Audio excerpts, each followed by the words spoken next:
Namaskar, everybody. Today is the 26th session of Bhagavad Gita. We are taking up shlokas from 20 to 22. Let's start with an invocation. Take a deep breath in. Om Mukam Karoti Vachalam Pangum Langhayate Girim Yat Kripatamaham Vande Paramananda Madhavam. Om Shanti Shanti Shanti. From the 19th verse, the description of the evolved souls has started. You know, the description of how evolved yogis behave on the functional plane.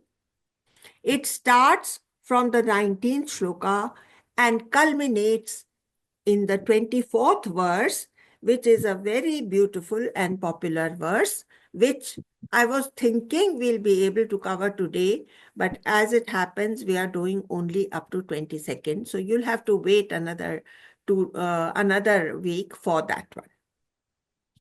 So I will read the 20th verse. First, I will read the literal translation of the 20th verse. जो सभी कर्मों व उनके फलों में आसक्ति का त्याग कर संसार के आश्रय से रहित होकर नित्य तृप्त है, वह कर्मों को भली भांति करता हुआ भी कुछ नहीं करता है। जो सभी कर्मों को और वह उनके फलों में आसक्ति, कर्मों के अंदर से भी आसक्ति हटा देना और उसके फल में से भी आसक्ति मतलब अटैचमेंट। फल को हम नहीं हटा सकते, हमारे कर्मों के फल तो आते ही हैं हमारे ऊपर, लेकिन उस कर्म के फल के प्रति हमारा attachment is what we have to bother about. That is what we don't have to harbor in our hearts. What don't we have to harbor? How many people amongst us are with us just now? Who can say what I am saying? Rekha ji, since you are unmuted, may I ask you? कि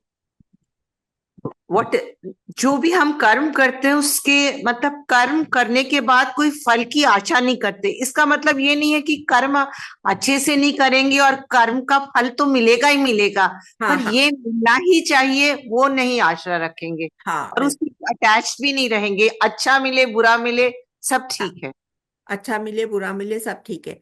और देखिए, अगर हमारा focus कर्म के फल पर रहेगा तो हम प्रोसेस से दूर हो जाएंगे। जैसे एक क्रिकेटर खड़ा है बॉल मारने के लिए, पाकिस्तान और भारत का मैच हो रहा है। अब वो क्रिकेटर भारतीय है तो उसके दिमाग में मुझे पाकिस्तान को हराना है, तो ये एक थॉट जो है ये एक बाधा बन जाता है उसके कंसंट्रेशन के ऊपर। बॉल आ रही है उसकी तरफ और वो सोच रहा है मुझे जीतना है। तुमको ये सब कुछ नहीं सोचना, तुम्हारे माइंड में केवल एक थॉट होना चाहिए कि इस बॉल को मैं कैसे टैकल करूं, या as in the case of Arjun, इस तीर को मैं कैसे टैकल करूं। अगर उसका माइंड इधर उधर जाएगा, तीर के ऊपर नहीं रहेगा, तब फिर क्या होएगा, उसका सिर ही लुढ़क करके रथ के नीचे पड़ा हुआ मिलेगा। इसलिए भी बहुत इंपॉर्टेंट है from the point of view of the Karma also, it is extremely important that we do not remain attached to anything but the process at the time when we are going through that process. Clear हो गया ये बात? अब मैं इसी श्लोक का poetic rendition पढ़ती हूं। कर्म फल और कर्तापन त्यागे निराश्रय नित्य तृप्त जो है, कर्मों में प्रवृत्त होकर भी वह किंचित कर्म नहीं करता है। कर्मों में प्रवृत्त होकर भी वह किंचित कर्म नहीं करता है। ठीक है। ये सभी वर्ष बता रहे हैं कि एक सेल्फ रियलाइज्ड व्यक्ति कैसे अपना जीवन कंडक्ट करता है। हमने पिछली बार एनालाइज किया था, वे 3 प्रकार से जी सकते हैं। उनमें से एक था कि अभी तक वह जो कुछ भी कर रहे हैं, उनमें से एक था कि अभी तक जो वो करता आया है वही कर सकता है। जो कुछ फर्क होगा वो भीतर के लेवल पर होगा। यहां कह रहे हैं, मतलब इस वर्ष में कह रहे हैं कि वह कर्म फल और कर्तापन का त्याग कर देगा। पहले भगवान कह चुके हैं कि कर्मों की गति बहुत गहन है। कब हमारे किस कर्म का या किस एक्शन का फल हमारे सामने आ जाएगा, ये जानना बहुत मुश्किल है। जब ऐसा है तो कर्म के रिजल्ट को ही सब कुछ मानकर चलना मूर्खता होगी। मैं कर्म को ध्यान पूर्वक करूंगा, मुझे अपने ऊपर पूरा कंट्रोल होना चाहिए। देखिए, एवरेज मैन क्या करेगा? वह खाली रिजल्ट ओरिएंटेड करेगा। रिजल्ट क्या निकलेगा, इसका रिजल्ट क्या निकलेगा, मैं ये काम थोड़ा सा कर दूं, इससे मेरी सास खुश हो जाएगी। ये रिजल्ट ओरिएंटेड है ना? जो आजकल जरा सा कुछ सामने सामने करते हैं और अंदर से डेडिकेटेड वर्क नहीं करते, उनका कैसा कर्म है? रिजल्ट ओरिएंटेड कर्म है। मुझे अपने ऊपर पूरा कंट्रोल होना चाहिए। ये नहीं कि सामने वाले ने ऐसा कहा तो मुझे गुस्सा आ गया और मेरे मुख से न कहने योग्य शब्द निकल गए। उसके लिए कर्म फल के साथ कर्तापन या डूअरशिप भी त्यागनी पड़ेगी। So that the wrong words do not come out of my mouth, what do I require to do? I require to have the doership eliminated from my mind. अब मैं आपको एग्जाम्पल से समझाती हूँ। सपोज आपने बहुत पेन्स लेकर अपना घर रेनोवेट करा। रेनोवेट करते समय आपने सब घर वालों से कहा कि आपकी क्या सजेशन है, आप बताइए। सबने कहा आप जो कहेंगे हमें मंजूर है। तो अब आपने अपनी समझ के अनुसार अच्छा से अच्छा कर दिया। जब सब पूरा हो गया तो बाकी फैमिली मेंबर्स आए और उन्होंने आपका बेसिक कॉन्सेप्ट ही क्रिटिसाइज करना शुरू कर दिया और काफी कुछ गलतियां निकालने लग गए।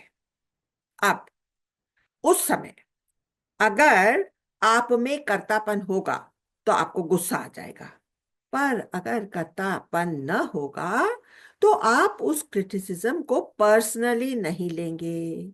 जैसे किसी और ने वह काम किया है वैसे उसे सुन पाएंगे।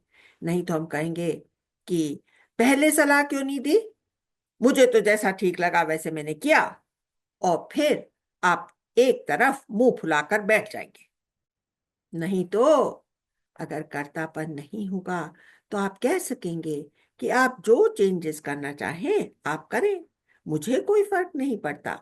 और ये केवल कहने के लिए नहीं होगा, आप न यह कर्म अपना मान रहे हैं न यह घर अपना मान रहे हैं।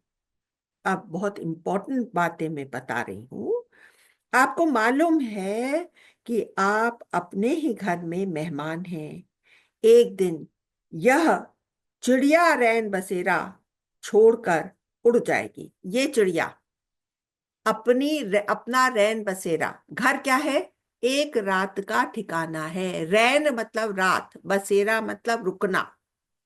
हमारी पूरी life is compare to one रात्रि। इतने थोड़े से समय के लिए हम अपने घर में रहते हैं और फिर ये उड़ जाता है, उड़ना ही पड़ता है ना? यह चिड़िया रैन बसेरा छोड़कर उड़ जाएगी। जब तक यहाँ हैं तब तक जैसे भगवान चाहेगा वैसे हम रह लेंगे, because I am a guest over here. यदि ऐसा मैच्योर उसका एटीट्यूड है, तब ऐसे व्यक्ति के ऊपर तीसरी और चौथी लाइन फिट बैठती है। अभी देखिए, इस श्लोक की तीसरी और चौथी लाइन क्या होगा? कर्मों में प्रवृत्त होकर भी वह किंचित कर्म नहीं करता, है ना? कर्मों में प्रवृत्त होकर भी वह किंचित कर्म नहीं करता। यह तो दिया गृहस्थी का एक एग्जाम्पल। अब एक समाज सेवक का एग्जाम्पल देती हूं। समझ लीजिए, आपने जी जान लगाकर अपने पुराने स्कूल को रेनोवेट किया और उसमें भरसक पैसा लगाया, काफी प्रचार प्रसार किया, गांव के वरिष्ठ और माने जाने वाले लोगों के लिए बड़ा आयोजन किया, आपने स्कूल की स्ट्रेंथ्स सबके सामने खोल खोल करके बताई। पर इस प्रचार प्रसार का उल्टा परिणाम हो गया। देखिए, हम सोच करके क्या शुरू करते हैं, लेकिन हो जाता है उल्टा। जो ऑलरेडी पॉपुलर स्कूल्स थे, उन लोगों ने अपने बच्चों को खोने के डर से 2 महीने पहले ही एडमिशन करा दिया, बुक्स खरीदवा दी। तो इस नए स्कूल में, जो कि पहले हिंदी मीडियम था और अब इंग्लिश मीडियम में ट्रांजिशन हो रहा था, उसके पुराने हिंदी मीडियम वाले बच्चे भी छोड़ छोड़ करके चले गए। रिजल्ट ये हुआ कि छटे हुए कमजोर थोड़े से बच्चे यहां रह गए। अगर कर्तापन से काम किया गया होता तो यह समाज सेवी हताश और निराश हो जाता और सबको कोसता। पर क्योंकि कर्तापन से यह कार्य हुआ ही नहीं था, तो वह बोलता है, आइए हम अपने स्कूल को एंजॉय करेंगे, जो बच्चे अभी हैं उन्हें खूब आगे लेकर के जाएंगे, सारी एक्स्ट्रा एक्स्ट्रा करिकुलर एक्टिविटीज भी शुरू करेंगे। अच्छा है, बच्चे कम हैं तो हमें एक्सपीरियंस मिल जाएगा, और अगले साल, अगले सत्र में अगर भगवान चाहेगा तो बच्चे बढ़ जाएंगे। इन अदर वर्ड्स, वह खुश और पॉजिटिव रहेगा, कोई गिला शिकवा नहीं रहेगा, निराशा की एक हल्की सी किरण भी उसे छू तक नहीं पाएगी। अब आपसे पूछती हूं, कर्तापन का नहीं होना किसे सुख पहुंचाता है? वह समाज सेवी ही सबसे बड़ा गेनर रहा, क्योंकि उसने कर्तापन छोड़ दिया था। तो ही remained happy in the face of being unsuccessful. वह अपनी खुशी के लिए किसी और पर आश्रित नहीं रहता है। उसकी खुशी उसकी उसी के अंदर से फूटती है। वह नित्य तृप्त रहता है। पासा उल्टा पड़े या सीधा, वह अपनी मस्ती में मस्त रहता है। मेरे हिसाब से निराश्रय का यह मतलब नहीं है कि वह किसी के ऊपर भी डिपेंडेंट है ही नहीं। बड़ी उम्र आ जाने के बाद थोड़ी डिपेंडेंसी तो हो ही जाती है। In any case, we are all interdependent on each other and cannot exist like an island. निराश्रय का मतलब है मेरी प्रसन्नता किसी और पर डिपेंडेंट नहीं है, और अगर मैं सदा प्रसन्न हूं तो नित्य तृप्त भी हूं। तो अब देखिए, इस तरह से समाज सेवी ने भी इस श्लोक के सारे पहलुओं को सेटिस्फाई किया। कर्म फल और कर्तापन त्यागे निराश्रय, खुशी किसी और के हाथ नहीं है, नित्य तृप्त, है ना? और फिर कर्मों में प्रवृत्त होकर भी वह किंचित कर्म नहीं हो करता। ये नेचुरल करोलरी है जो कि ऑटोमेटिकली फॉलो होती है। क्लियर हो Oh, गया? Amlaji, what's the meaning of kinchit? Please. लेश मात्र, थोड़ा सा भी, थोड़ा सा भी। ठीक है? Yes, got it. अब मैं आपको एक इंटरेस्टिंग पॉइंट बता रही हूं कि एक एनलाइटेंड व्यक्ति अविद्या में घिरता ही नहीं है. He is living in the same world but he never get surrounded by अविद्या. दैट इज, ये इस संसार को सच कभी नहीं करता है. जगत मिथ्या उसके जहन में हमेशा बना ही रहता है. ब्रह्म सत्य, जगत मिथ्या. अविद्या में कभी घिरता ही नहीं है, यद्यपि वह उस संसार में रह रहा है जिसमें आम इंसान भी रहते हैं. वह यह कभी नहीं सोचता है कि स्किन के भीतर तो मैं हूं और बाहर संसार है. वो ये नहीं सोचता है. अंदर बाहर एक ही है. अष्टावक्र गीता में क्या कहा है? आकाश घट के बाह्य है, आकाश घट भीतर बसा, सब विश्व में है पूर्ण ब्रह्म, बाह्य भीतर एक सा. ठीक है. अब हम लोग नेक्स्ट वर्स ले लेते हैं, which is the 21st verse. पहले उसका लिटरल ट्रांसलेशन. संग्रह के भाव को त्याग कर और इच्छा रहित होकर जिसने अपने चित्त को आत्मा में लीन किया है, वह केवल शारीरिक कर्म करता हुआ भी पाप का भागी नहीं बनता है. अब इसेंशियली यह जो श्लोक है ना, ये सन्यासियों के ऊपर फिट बैठता है. तो पहले मैं इसको एक नॉर्मल तरह से अपने लिए समझाती हूँ, हम गृहस्थियों के लिए, और फिर आपको बहुत सी छोटी छोटी वारदातें बतलाती हूँ जो सन्यासियों ने अपने जीवन में उतारी है. ठीक है. तो देखिए, चित्त व शरीर जिसने जीता, इसमें चित्त ज्यादा बलवान होता है. The intellect is more powerful than, जैसे कि बोलते हैं ना, the pen is mightier than the sword, ऐसे intellect is more powerful than the body.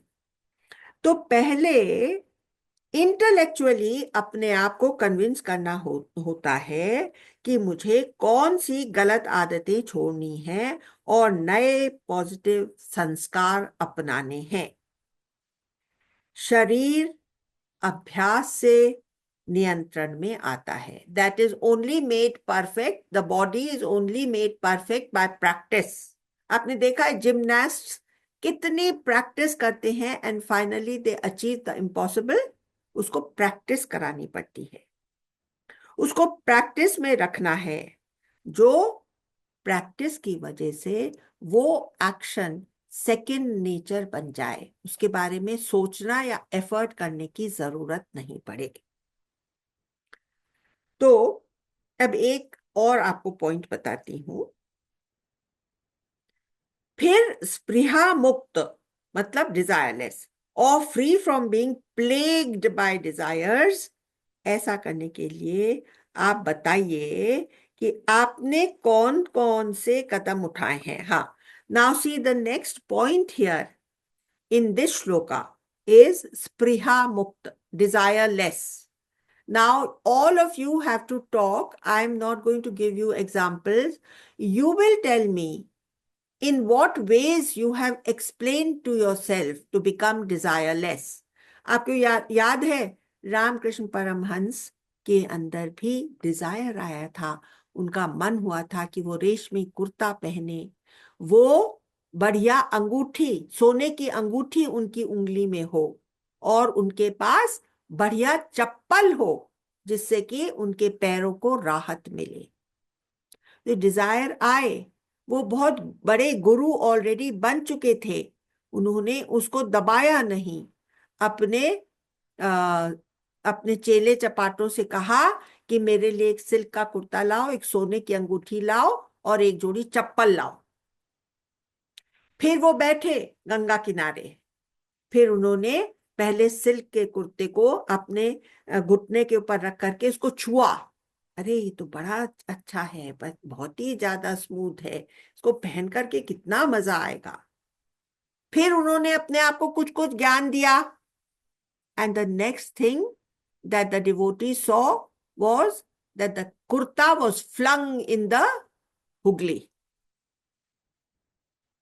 Then he took the anguthi and he put it on his finger, and he wore it and took it out and wore it and took it out till he could explain to his mind, what will happen if I get this anguthi? And that also went the kurta way. And the same things happened with the chappal also.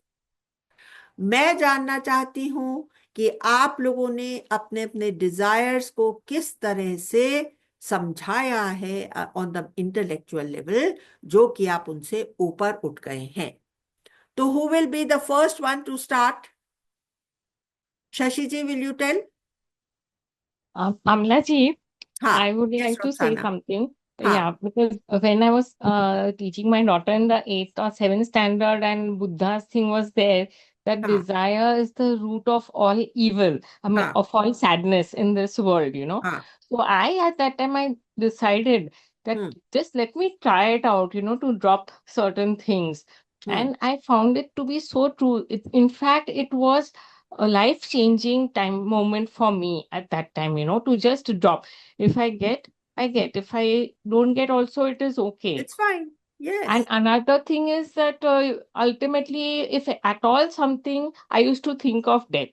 Ultimately, I have to leave everything here and yes, go. So if I हाँ, get it, what's the big deal? If I don't get it, what's the what big is the deal? big deal? Beautiful, That is my very, way of thinking. very good, very good. Yes, Shashi, सबसे पहले तो मुझे मीठा बहुत पसंद है, लेकिन मैंने मीठा बहुत कम खाना शुरू कर दिया है, बहुत, because I want to drop it, understanding that it's not good. yes. So, you have to attend a few lectures by these dietitians and all. वो घुसा देंगे तुम्हारे दिमाग में, और फिर तुम चाह करके भी उस तरफ खिंचोगी नहीं। तो थोड़ा बहुत, just to so that your mind नहीं, doesn't pop up if and से, अरे सामने इतनी जलेबी आई हुई थी, तूने मुझे एक भी नहीं खिलाई, अभी ले मैं तुझे बाजार लेकर के जाऊंगा और मुझे बड़ा जलेबा खाना है। वैसा वो मन नहीं बोलेगा, अगर आप उसको, जैसे आपने सही but कदम उठाया, if थोड़ा सा दे दिया, खत्म हुआ काम। हाँ, पर इवेंचुअली आपके अंदर से आएगा जब ना कि नहीं, मुझे नहीं खाना है, हाँ, because it is not good for me. जैसे ही आपको डॉक्टर बता देगा ना कि आपके डायबिटीज है and it's a matter of life and death, फिर आप बिल्कुल नहीं इसको छुएंगे, यू नो तो वो वाली नौबत ही नहीं आए, है ना? हाँ जी, ठीक है। Very nice. Can you hear me Yes, now? yes, Now, yes, can you hear yes, me? yes, Yeah. yes, absolutely. That whatever desires we fulfilled now up to हाँ, today, हाँ, question, what did I get from it? You absolutely. see, and so there is a way to suppress and understand the desire. Yes, Why did I fulfilled it. I yes. want to know what I got out of it. What did I get? Simple things you taste, you do, you wear, you go, you meet. Yes, What what did I did get you out? get out of it? And for Yeah. how much time? Yeah. Yes. And how long? So I How? find the mind has become really quiet now, Absolutely. Beautiful. Yeah. Beautiful. Okay. Who else? I would like to say something. हाँ, शीला जी। I feel that desires are endless. एक पूरी होती है दूसरी होती है. So you can be now indifferent. कोई होगी कोई नहीं होगी, इतना कोई ज्यादा फर्क नहीं पड़ता है. हाँ, I for the one which has not satisfied the world, some other will be coming in my way. So that feeling bad and feeling sorry and all those, that kind of a feeling has reduced a lot. absolutely, Sheila ji. Very good. Excellent. Like this, keep on needing your input. So please give us always. Every session you have to talk, okay? Okay. Very nice. Sheila ji is the most educated out of all of us. She has done her PhD and she's a consultant in child psychology. And she really can explain things very well, and still she keeps herself so quiet. Who else will Ma'am, speak? I Huh. couldn't hear what she said. If you could just She said that though the desires are endless, how does it matter if one gets fulfilled or doesn't get fulfilled? So she's become indifferent towards desires, you know. that sounds really good. Hmm. Anybody else is ready? Amla जी, मुझको लगता है कि आदमी को ना desires को suppress नहीं करना चाहिए। अभी जैसे आप बताए ना कि रामकृष्ण परम उनकी इच्छा हुई कि वो पहने, हाँ. तो अगर आपका डिजायर है कि कुछ खाने का या कुछ भी करने का, you must do it, will go on its own. But if you keep suppressing it, it हाँ. Doesn't go. और हाँ. If you tell that person not to do it, you will be more interested to do it. So I Yes. personally feel nothing to suppress, it goes on its own. It goes on its own, as it is the body If you or are on only this one line. has. हाँ, right. It goes on its own. और जहां जरूरत है वहां हम उसको थोड़ा ज्ञान देंगे और वो अपने वश में आ जाएगा, है ना? ज्ञान के बिना तो अपने आप जाएगी नहीं। Right. बढ़ती जाएगी, हाँ, राइट। ठीक है। अब इस श्लोक में एक और बात कही है, अपरिग्रही। अपरिग्रही। चौथी बात अपरिग्रही है, freedom from the urge of collecting things. To be above the urge of collecting, first thing to understand is that space is the most precious thing. To fill up space with things only adds to the clutter.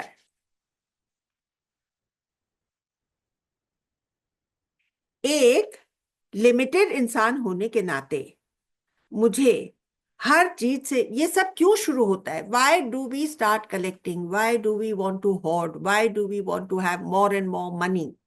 इसके बारे में बता रही हूँ। एक limited इंसान, मैं अपने आप को एक लिमिटेड इंसान मानती हूँ, और वो लिमिटेड होने के नाते हर चीज से खतरा लगता है। कोविड एक आया हमारी लाइफ में इतना बड़ा खतरा लेकर के, तो मुझे वैक्सीन चाहिए, पैसा चाहिए, सिक्योरिटी चाहिए, चीजें चाहिए। वहीं से सारा कलेक्शन का अर्ज शुरू होता है, अविद्या से, कि मैं एक लिमिटेड बीइंग हूं जिसको चारों तरफ से खतरा ही खतरा है, इसलिए मुझे अपने आप को बहुत तरह के सरंजामों से सराउंड करके रखना पड़ता है।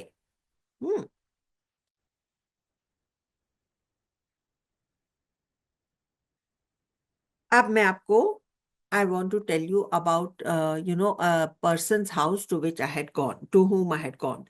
I went to someone's house to see a documentary she had made on some spiritual precepts. बहुत अच्छी documentary उसने बनाई थी. Her drawing room was so full. I thought she's having some work done in some of her rooms, so all the stuff has come out in the drawing room. But that was not the case. I was shocked that this is not the case, and that this is how she actually lives. With her drawing room, not an inch of space in her drawing room. Even to sit down was difficult. You have to remove the things in order to sit down. Obviously, the urge of collecting had got the better of her. Sometimes we do not realize how cluttered the space has become. We must constantly remind ourselves that things are essentially a burden on us. To be truly free, it is to be free of the urge of collecting things. Then the vastness of space can sink into me, and I can revel in the bliss of infinitude. I am above all things. This is the thought which I must harbor. Or, if you prefer to feel that I am in all things and all things are mine, therefore I do not need to hoard them. They are fine wherever they are. I do not need to possess them. I do not need to renounce them. I do not uh, I do not become richer by having more things. True richness lies in being free of things. Remember this, true richness lies in being free of things. In this way, another advantage happens. I am out of the rat race. Personally, I am a person who is not at all in the culture of using branded items. Once I went to an elitist party and someone remarked, "You are like a breath of fresh air because you don't bother about brand image." I don't carry any branded stuff. So I became for her like a breath of fresh air. But I was what I was. I didn't, I mean, ठीक है उसने मुझे ऐसे कह दिया, उसको ऐसा लगा होगा. What I'm saying, I'm only trying to convey one thing. To be free of that clutter from in the mind, you become very relaxed. You are out of the rat race.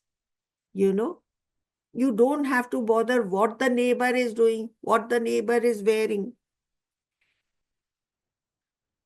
अब इस तरह का साधक प्रारब्ध से चलता है और कर्तव्य कर्म करते हुए कर्म बंधन में आता ही नहीं है. उसकी इच्छा वासनाएं शांत होने की वजह से कोई गलत शब्द मुंह से निकलता नहीं है. इस तरह उसके पाप भी गिर जाते हैं. ऊपर लिखा यह सब कहा है गृहस्थ के पॉइंट ऑफ व्यू से. अब इसे सन्यासी के पॉइंट ऑफ व्यू से इन वर्सेस को का मतलब आप समझिए. एक स्वामी जी थे. वे 12 महीने हिमालय पर रहते थे. उनसे किसी ने पूछा कि अभी तो यहाँ चहल पहल है, लोग आपसे मिलने आते हैं, सर्दियों में आप क्या करते हैं? वे बोले, मैं अभी मौज में हूं. जब यहाँ कोई नहीं रहता तो और भी अधिक मौज में रहता हूं. इमेजिन करिए, 20 किलोमीटर तक कोई बस्ती नहीं, घुटनों तक बर्फ जमी हुई है, खाने पीने का कोई साधन नहीं है, कोई हीटिंग नहीं है. जितना ठंडा बाहर है उतना ही ठंडा झोपड़ी के अंदर है. फिर जब आप कंबल ओढ़ करके रजाइयों के नीचे लेट जाते हैं तो उसको गर्म करने का साधन आपकी ही बॉडी हीट है. आपकी ही बॉडी हीट से रजाई के अंदर की हवा थोड़ी गर्म हो जाती है. इमेजिन करिए, उस तरह से वो लोग रहते हैं और फिर भी कहते हैं कि मैं इससे भी अधिक मौज में हूं. ऐसे तपस्वियों के लिए इस तरह के श्लोक गीता में कहे गए हैं, जो सब शारीरिक बंधनों से मुक्त हो गए हैं. आप पूछेंगे, आखिर वे किसके सहारे रहते हैं? वे भगवान के सहारे रहते हैं. उन्होंने अपने रोम रोम में अनुभव किया है कि एक करुणामयी सत्ता है जो उनकी रक्षा के लिए सदा तत्पर रहती है. Always incline to be helpful. अशुभहर्ता. एक बार एक स्वामी जी कुछ महीनों के लिए हिमालय में रहे. कुछ काम के लिए उन्हें वहां से एक नजदीकी गांव में जाना पड़ा जहां उनका कुछ काम था, जो कि 26 किलोमीटर की दूरी पर था. एक बस वहां से सवेरे निकलती थी और शाम को वापस छोड़ती थी. वो उसी बस के सहारे उन्होंने सोचा कि वो चले जाते हैं, काम करके आ जाएंगे. ये टूरिस्ट सीजन था, इसलिए उस समय बस सर्विस चलती थी. काम पूरा करके कुछ चढ़ाई चढ़ के वे बस के इंतजार में खड़े थे. काफी देर हो गई, बस का ठिकाना ही नहीं था. पता लगाने पर ज्ञात हुआ कि लैंडस्लाइड्स हुई हैं, इसलिए बस नहीं आएगी। अब इमेजिन करिए, कोई रहने का ठिकाना नहीं, खाना पीना तो दूर की बात है, रात में टेम्परेचर्स बहुत गिर जाता है। स्वामी जी ने चलना शुरू कर दिया। भगवान के भरोसे रात बिताने का इरादा बनाया। मन में आया शायद रास्ते में ही सिधार जाऊंगा, पर भगवान पर भरोसा था ही। कुछ देर के बाद एक जीप आकर ठहरी। स्वामी, आपको लिफ्ट चाहिए क्या? स्वामी जी ने रिलीफ की सांस ली।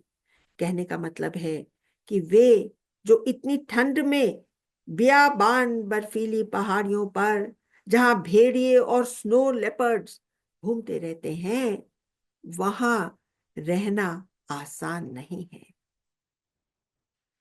जब तक मोक्ष की आकांक्षा, मुमुक्षुपना अपने अंदर प्रबल न हो, तब तक इस तरह की दिनचर्या अवॉइड करना ही बेहतर है।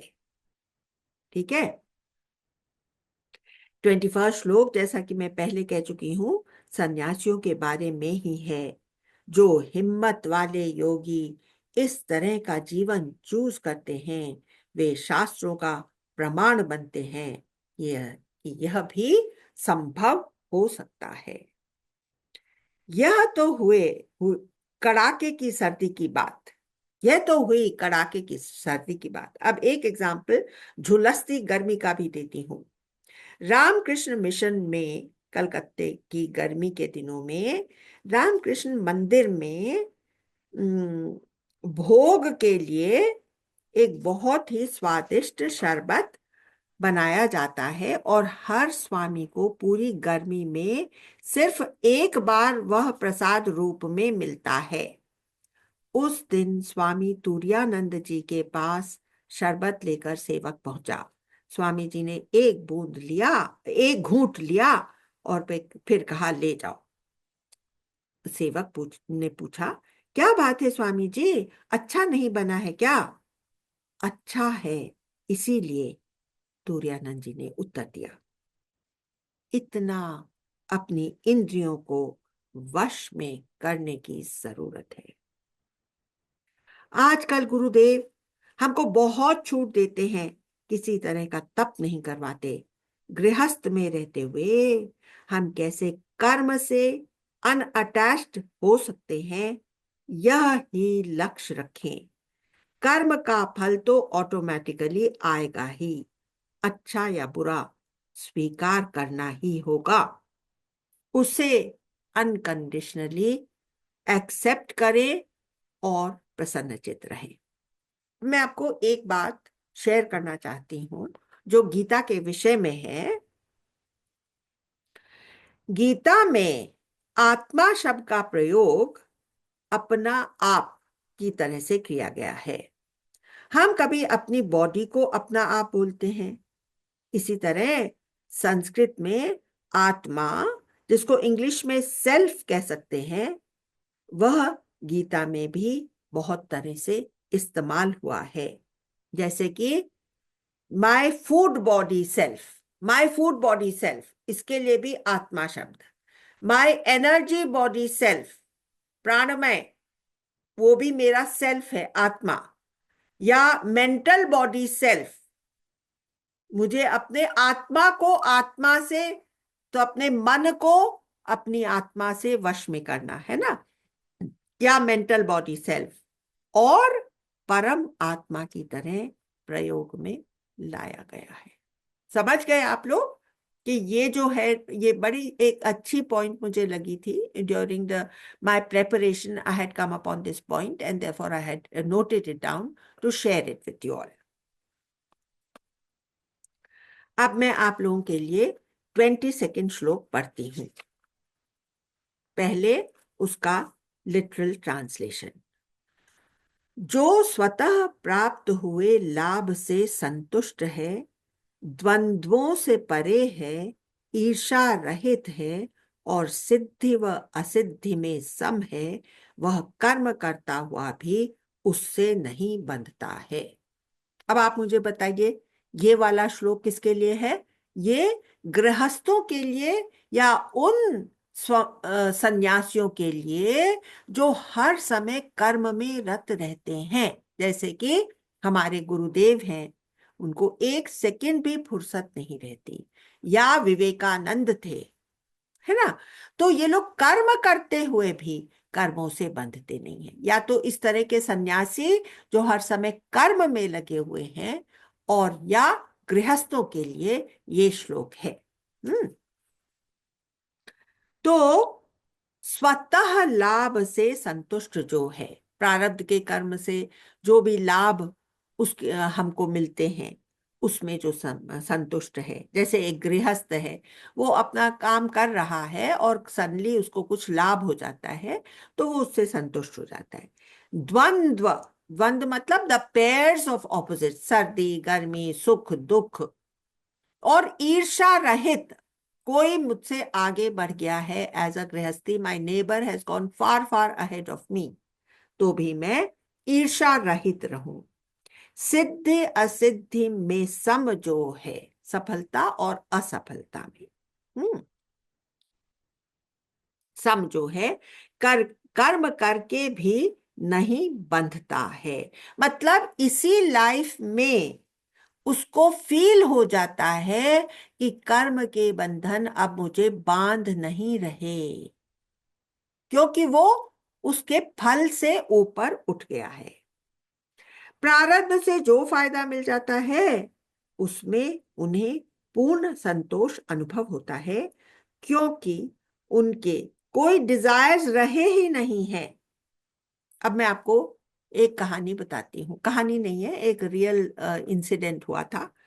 तो बनारस यूनिवर्सिटी के एक रिटायर्ड वाइस चांसलर, तो वो एक छोटे से मकान में बनारस में रहते थे।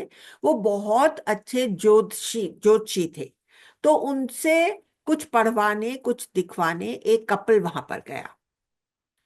तो ऐसे ही बातचीत होने लगी। उन्होंने तो खैर उनको कह दिया, अरे अब तो तुम्हारा अच्छा टाइम आने वाला है, अब तुम ये सब जो तुम्हारा पीरियड है, खराब पीरियड, अब ये खत्म ही होने वाला है। इस तरह से वो लोग हमेशा पॉजिटिव बात पर ही उसका समाधान करते हैं, जो कुछ भी समस्या है ना।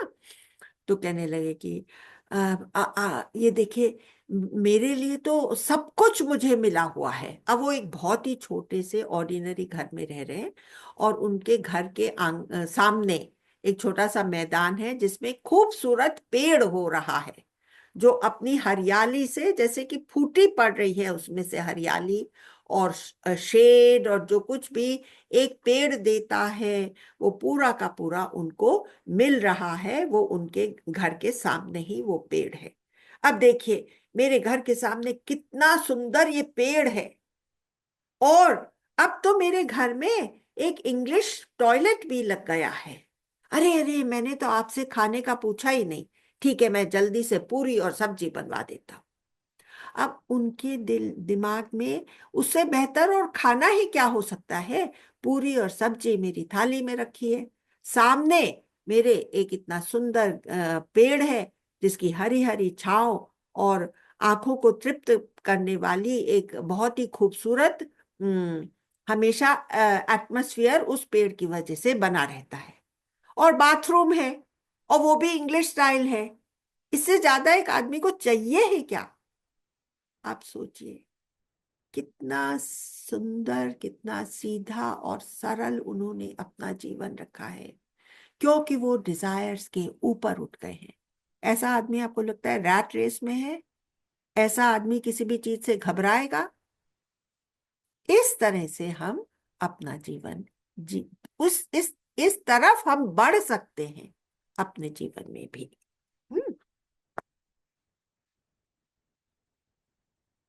तो सभी सिद्ध पुरुषों की एक खासियत है कि वे सदा प्रसन्न चित्त रहते हैं। आपको एक और स्वामी जी की बात बताती हूं, जो अपने लेट 80s में थे। उनके दोनों पैर और एक हाथ पैरालाइज्ड था। ऊपर से वो देख नहीं पाते थे, फिर भी उनसे अधिक खुश और गुडविल से भरा इंसान आपको ढूंढे नहीं मिल सकता। वो देख नहीं पाते थे, इसलिए यदि आप उनसे मिलने जाएं तो आपको ही अनाउंस करना पड़ता था कि मैं कौन हूं। फिर वे आपसे रेलेवेंट क्वेश्चंस पूछते थे, आपको आपको आशीर्वादों से आपकी झोली भरकर आपको विदा करते थे। ये हुआ देह से ऊपर उठना, to transcend the body and its limitations by being perpetually happy. On this happy note, let us settle down to do a short meditation. Please settle down. पलकें आंखों पर गिरा लीजिए, रीढ़ सीधी पर टाइट नहीं। फोकस आज्ञा चक्र पर। गहरी और लंबी सांसें लेते हुए फोकस को भ्रू मध्य पर ही टिका कर रखिए। गहरी लंबी सांसें। फोकस आज्ञा चक्र पर। एक अनंत शांति आपके चारों ओर फैली है। महापुरुषों के एग्जाम्पल से हमें स्थित प्रज्ञ के दर्शन के साथ तप और वैराग्य भरे जीवन की शुद्धता में स्नान करने का आनंद मिल रहा है। इसका मनन चिंतन ही हमारे अंदर पवित्रता ला सकता है।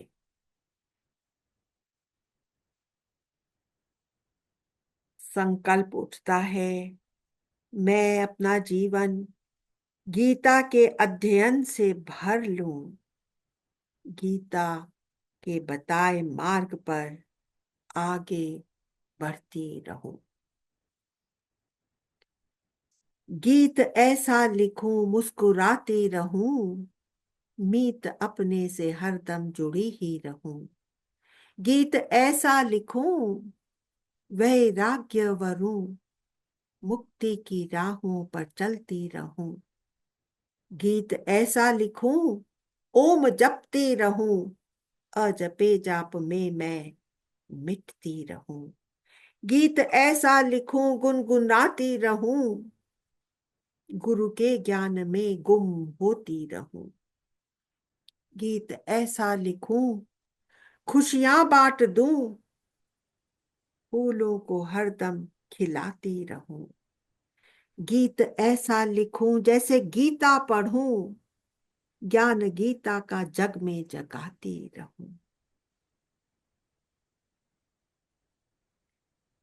इस तरह की एस्पिरेशंस को डिजायर नहीं बोल सकते।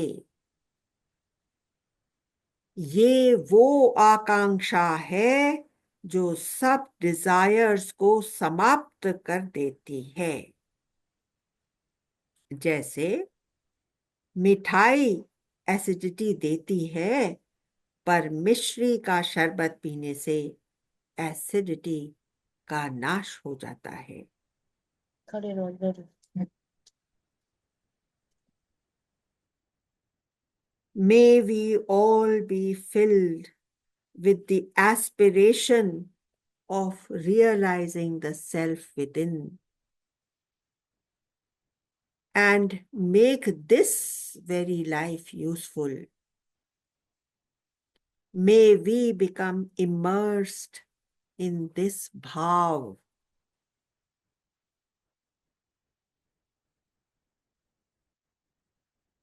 This will be our dip in the sacred Ganga in the Punya Muhurt of the Kumbh Mela.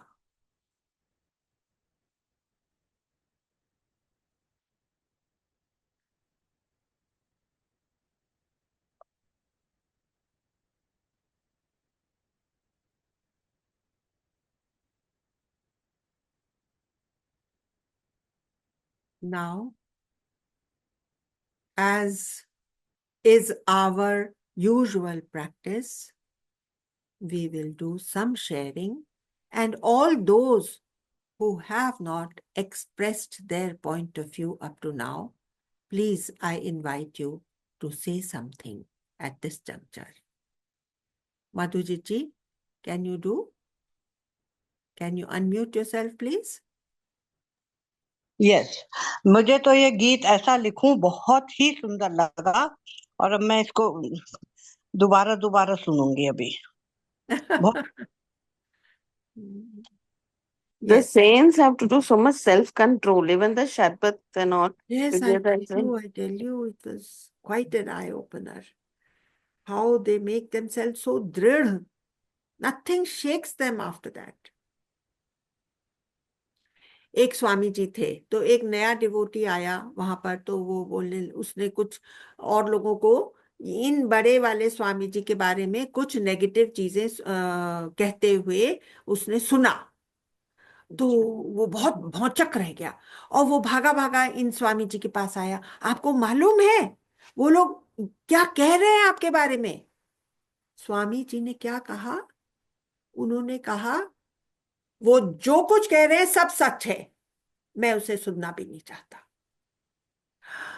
इतना to become above praise and blame. Can you imagine? Take it all on yourself. हाँ ठीक है, मैं बहुत बुरा हूं। शरीर के बारे में ही तो कह रहे हैं, शरीर तो बुरा है ही। शरीर का क्या है? उन्हें मालूम है अंदर से वो कितने पवित्र हैं। He cares two hoots about what other people are talking about him. हम लोग के कान कैसे खड़े हो जाते हैं, अरे मेरे बारे में बोल रहे हैं, I want to listen what they are saying. और इन्होंने क्या कहा? वो सुनाने को आ रहा है, बोला जो कुछ वो कह रहे हैं ना वो सब सच है, मान लो। Can you imagine? So they don't get disturbed. The equilibrium doesn't get disturbed. And we get so disturbed if someone says anything against us. So now don't say that now we will also follow their footsteps. Yes. है ना? और बताइए नीना जी। Then I like that meditation a lot, because you said that like going into the Kumbh Mela at the, you हाँ, know, Dubki Kumbh Mela ka hai. It was very nice. अब जो हम लोग नहीं जा पाए हैं वो इस ज्ञान गंगा में डुबकी लगा करके अपने आप को पवित्र कर लेंगे। ठीक है? Okay. Amla ji, just a question. Having this thought that I want to be desireless is also a desire, no? No, see, you want to be desireless because of it will give me lot of happiness, is that you are still in body consciousness. It may be the last desire, but it is still a desire. No, see, I told you, that's why I clarified that if you say that I want to be released from Janam Maran ka chakkar, then it is not a desire, it is a mumukshatva which is going to remove all other desires. उसी Dzire के होने से वो लोग इतनी कड़ी तपस्या करते हैं, तो that is not considered a desire spiritually speaking. That is above the category of a desire. जैसे हम निष्काम कर्म को क्यों मानते हैं? भाई तुमको निष्काम कर्म खुशी देती है ना, तो तुम्हारा कर्म भी हमारे जैसा ही कर्म है। ऑर्डिनरी आदमी ये दलील देते हैं कि तुम हमसे कोई बेहतर थोड़ी हो, तुम निष्काम कर्म में लगे हो, हम अपने मेटीरियलिस्टिक एम्स को फुलफिल करने में लगे। फर्क क्या है? नहीं, बहुत बड़ा डिफरेंस है, क्योंकि उसमें मुझे अपने लिए कुछ नहीं चाहिए, ना मेरे अंदर कोई भी कर्तापन है। इस बॉडी को जंग नहीं लगे, मुझे कुछ तो करते ही रहना पड़ेगा, क्यों ना मैं अपने चारों तरफ की सोसाइटी में खुशियां बिखेरूं। वो सब भी तो मेरा ही अपना रूप है। ये भाव टोटली अलग हो जाता है, इसलिए उसको इक्वेट नहीं किया जा सकता। Okay? Thank you. Thank you. And why I am clarifying, because you will need to answer these questions.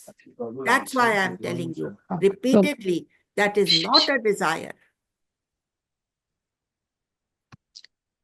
Anybody else for anything? Yes, Amla ji, we cannot if end the class without wishing you happy birthday. Are So, Baba. yes. जन्मदिनमिदं ए प्रिय सखे शान्तनोतु ते सर्वदा मुदं प्रार्थयामहे भवशतायुषी ईश्वरा सदा त्वं च रक्षतु पुण्यकर्मणा कीर्तिमर्जया जीवनं तव भवतु सार्थकम् जन्मदिनमिदं ए प्रिय सखे जन्मदिनमिदं happy birthday to you. Thank you. आप लोग सबके बर्थडे के लिए ये गाना हो गया। अब बर्थडे से ऊपर उठ जाना है। Yeah. है ना? Anyway, great joy. Thank May you you so be in much. great joy. Thank you, Joy. Amla May we ji, be for in great joy. everything. Biggest blessing Shalini has given to everyone. May we be in great joy. And Shashiji wants to say something. Yes, Shashiji. Unmute yourself, please. Thank you, Amlati. Thank you so much. Thank you. Thank you. हाँ, yes, Shashiji. नहीं, can't unmute. अच्छा, ठीक है. नहीं होगा. Very nice, Shashiji. You know, my heart becomes so full of gratitude when I meet you all. You know, my life gets fulfilled. You know, I really feel so blessed to have this small little group. Imagine what Gurudev must be feeling. Yes. Millions, billion. Now his following has become 1 billion. 1.2 billion. His following is 1.2 billion. And उतने सब लोगों के लिए इतना ध्यान रखना, my God, क्या है वो? Amla ji, there is this shivling which was broken up. Yes, It yes. has come to Guruji, you know, to. Yes, I know that. Gurudev showed it to me. Oh my. I know. गुरुदेव ने कहा कि मैं तुमको दिखाता हूँ, और गुरुदेव ने उसको ऐसे ऐसे करके हिलाया. वो हिला नहीं रहे थे, वो अपने आप हिल रहे थे. उसमें इतना Yeah, they have magnetism in it, you know. Yeah. बहुत ही चमत्कारी हैं. और गुरुदेव is blessed. I mean somebody decided that he is the right person to have these. वो जो उसके टुकड़े हुए थे ना 1100 AD में, गजनी ने in his 17th invasion over Somnath, he finally broke it. You know, उसको क्या उसकी खोज क्या थी मालूम है? उसको श्यामंतक मणि चाहिए थी. श्यामंतक मणि क्या होता है कि जिसको छुआए तो वो सोना बन जाता है. तो इसलिए वो सोमनाथ का मंदिर सारा सोना सोना था. तो उसने कहा ये तो सोना मैं ले ही जा रहा हूं, लेकिन मुझे श्यामंतक मणि चाहिए. तो अभी कहाँ है श्यामंतक मणि, कहाँ है श्यामंतक मणि? तब फिर उसने कहा जरूर इसी के अंदर छुपाई हुई होगी. तो उसने उसको भी तोड़ दिया. अब उसके जो टुकड़े थे वो किन्हीं ब्राह्मणों ने 100 साल तक वो लोग उसको संभाल रहे हैं. 200 साल तक वो फैमिली उसको संभाल रही थी. और अब उन्होंने कहा कि now is the opportune moment for us to come and give it to Gurudev. So they brought, and out of those टुकड़ास they had made round spherical shaped balls of that same thing, and now they are worthy of being worshipped.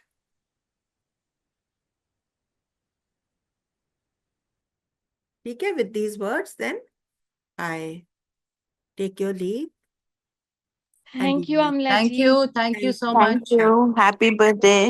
Thank you.